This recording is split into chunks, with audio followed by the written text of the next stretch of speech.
सलमान भाई आओ।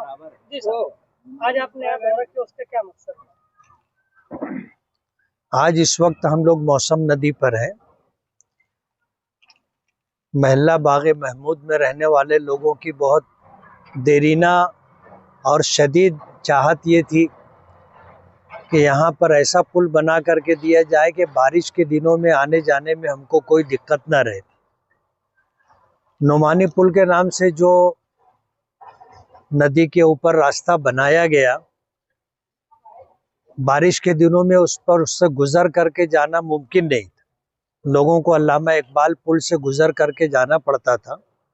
हमने पिछले टर्म में सरकार से इस बात का मुतालबा किया था और सरकार ने उसको मंजूरी दी और तकरीबन 5 करोड़ रुपए का बजट इसके लिए मंजूर हुआ और अल्हम्दुलिल्लाह जब से काम चालू है और इंशाअल्लाह बारिश का मौसम आने से पहले इंशाअल्लाह काम हम मुकम्मल करेंगे।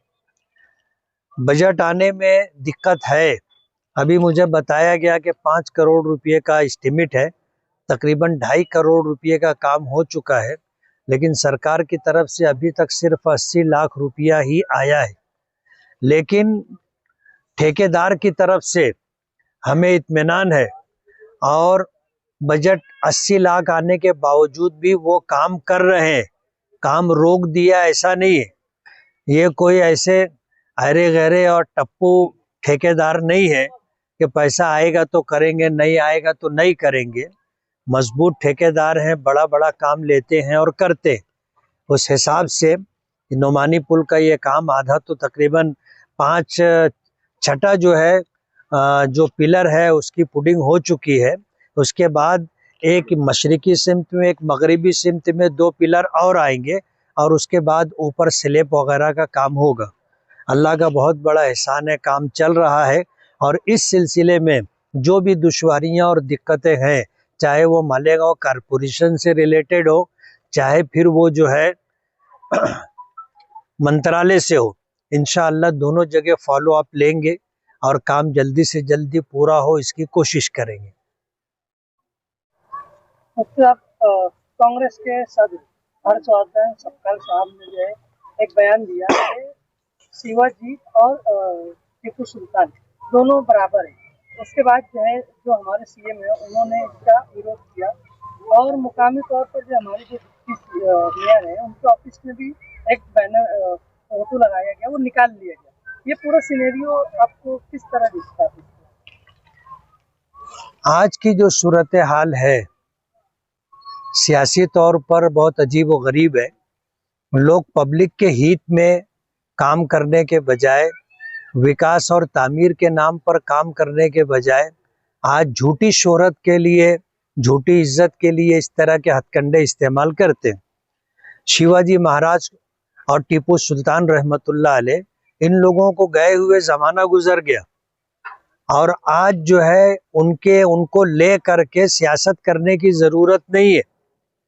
बिला वजह इस तरह का बयान देना जिससे इख्तिलाफात बढ़े और तामीर व तरक्की से हट करके पब्लिक को लड़ाने का काम या नफ़रत का माहौल बनाया जाए, ये अच्छी बात नहीं।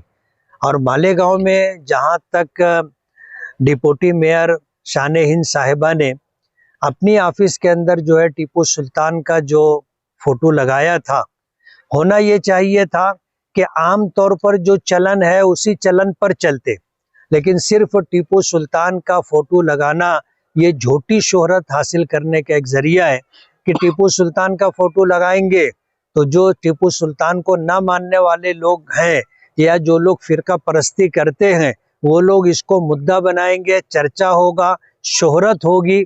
इस तरह के काम करने से गुरेज करना चाहिए। आज पब्लिक ने आपको मौका दिया है काम करने का, नसीब से आप डिप्टी मेयर बने तो मालेगांव की आवाम के लिए और मालेगांव शहर के लिए आप तामीर और विकास के नाम पर क्या कर सकते हैं वो देखिए।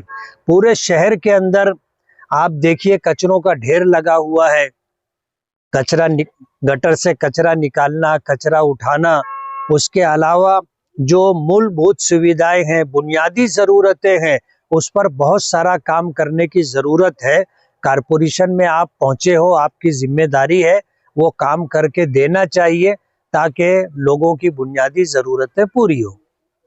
कारपोरेशन की पहली जनरल बोर्ड मीटिंग अब होने वाली है, उसमें जो है जन्म दाखिले का मामला और भी दीगर कई विषय है, तो आपकी पार्टी उसको किस तरीके से मतलब नहीं करेगी? जन्म दाखिले का मसला ऐसा है कि ये महाराष्ट्र सरकार का फैसला है और इस सिलसिले में महाराष्ट्र सरकार ने जीआर निकाला है। कारपोरेशन कहो, म्यूनिसिपैलिटी कहो और पंचायत समिति कहो, जिला परिषद कहो, ये सब सरकार का ही एक पार्ट है। अगर मंत्रालय से महाराष्ट्र सरकार ने कोई जीआर निकाला है तो मालेगांव कारपोरेशन में बैठने वाले या ओहदों पर रहने वालों को इतना भी इख्तियार नहीं है कि सरकार के फैसले के खिलाफ कोई फैसला कर सके। ये मालेगांव की आवाम को बेवकूफ़ बनाने का एक सिलसिला है। जन्म दाखिले के ताल्लुक से जो भी फैसला होगा वो महाराष्ट्र सरकार के फैसले पर ही होगा। मालेगांव कारपोरेशन को ये अधिकार नहीं है और किसी पद अधिकारी को ये इख्तियार नहीं है कि महाराष्ट्र सरकार के फैसले के खिलाफ कोई फैसला ले। इसलिए मालेगांव की आवाम को बेवकूफ़ बनाने के लिए जन्म दाखिले का मैटर लाए हैं। अगर ये करना है जो इनके इख्तियार का काम है तो वो काम ये है कि जो असल गुनहगार हैं, जिन्होंने कागजात ले करके जन्म दाखिला बना करके दिया, फिर वो चाहे तहसीलदार हो, नायब तहसीलदार हो, कारपोरेशन का कोई अधिकारी हो, जन्म दाखिला देना इनकी जिम्मेदारी थी। अगर कागजात सारे मुकम्मल हैं तो कोई बात नहीं, और अगर कागजात मुकम्मल नहीं थे या बोगस थे तो उसकी इंक्वायरी करके जन्म दाखिला देना ना देना ये उनके अधिकार और उनके हक की बात थी। अगर इन्होंने जो है बोगस जन्म दाखिला जारी किया है तो वो ऑफिसरान को जेल में जाना चाहिए। और कारपोरेशन में प्रशासक था तो प्रशासक को उनके खिलाफ एफआईआर करना चाहिए। मैं पूछना चाहूँगा कि आज तुम मेयर बने हो, डिप्टी मेयर बने हो, तो ऐसे गुनहगार ऑफिसरों के खिलाफ क्या तुम एफआईआर करोगे? मालेगांव की आवाम को बेवकूफ़ बनाना छोड़ दो। जो आपके अधिकार और इख्तियार की बात है वो आप करेंगे क्या? ऐसे गुनहगार जिन्होंने जन्म दाखिला जारी किया और बोगस पेपर पर दाखिल किया, आज जिन लोगों ने जन्म दाखिले के लिए दरखास्त दी थी वो जेलों की सलाखों के पीछे हैं। 1044 लोगों के ऊपर एफआईआर हुई है। उनका गुनाह क्या था? मालेगांव के रहने वाले हैं। मालेगांव में एक भी बांग्लादेशी, एक भी रोहिंग्याई नहीं मिला, सब मालेगांव के निवासी है। सवाल ये है कि अगर उनका जो है कागजात उनके बोगस थे तो जिन्होंने जन्म दाखिला जारी किया है वो गुनहगार है।